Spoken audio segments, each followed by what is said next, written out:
How would you like to take a ride in Fifi, the world-famous World War II B-29 Super Fortress?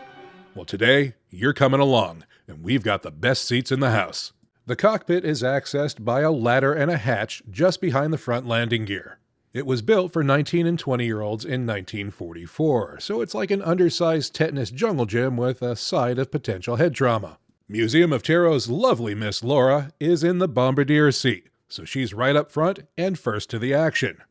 And the really interesting thing about the Bombardier seat is how it's surrounded by equipment that used to be top secret, including the bomb sights and the computerized machine guns.